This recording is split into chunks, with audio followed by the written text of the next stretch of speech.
Бүгін 31 май 2021 жыл Ысык Ата курортуна мынакей тоонун баарын алайын, тоонун баарын көрсөтөйүн. Шараккан суу.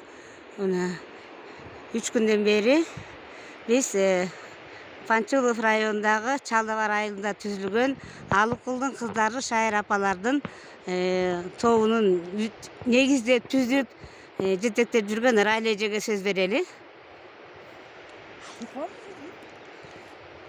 Мен Жумабаева Райла, Чалдыбар айылы Панчулов районунан келдик. Алыкулдун кыздары Шайыр апалар тобунан. Mana 3 gün болуп калды, 3 күндөн бери ден соолугубуз чыңайлы деп. Жакшы, абдан жакшы эс алып атабыз. Жакшы экен, сонун мезгилге келиптирбиз. Гүлдөр жайнайт. Бүт жашылча жемиштин баары шекте экен. Көп тоолору. Келгиле барыңар эс алгыла. Ушундайды көрүп кеткиле. Абдан жакшы. Ыраазыбыз биз. 3 күндөн бери эметип эс алып, кыдырып тоолорду жүрөбүз. Келиңиздер, баарыңарга тилектешим.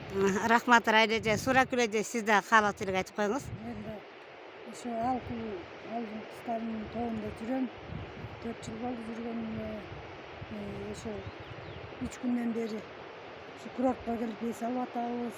Ден соолугубузду чыңап атабыз. Грязьна түшүп атабыз, лечение алып атабыз. Жакшы, да шүгүр. Ден соолугубуз жакшы, абасы да жакшы экен. Гүлдөр, серендер жаңы гүлдеп бияка жаңы жаз келип атыптыр. Кудайга да ыраазыбыз ушинтип жүргөнүбүзгө. Барыңар келгиле, эс алгыла. Бул курорт жакшы курорт экен.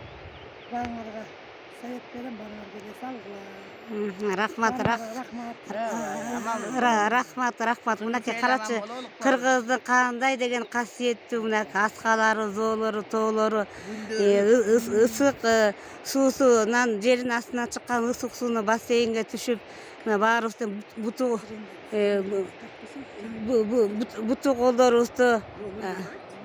колдорубузга баарыбыз эле буттарыбыз, тизелерибиз ооруйт экен.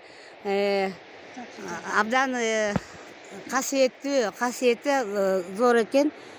Жакшы көңүлдүү эс алып атабыз. Дарыланып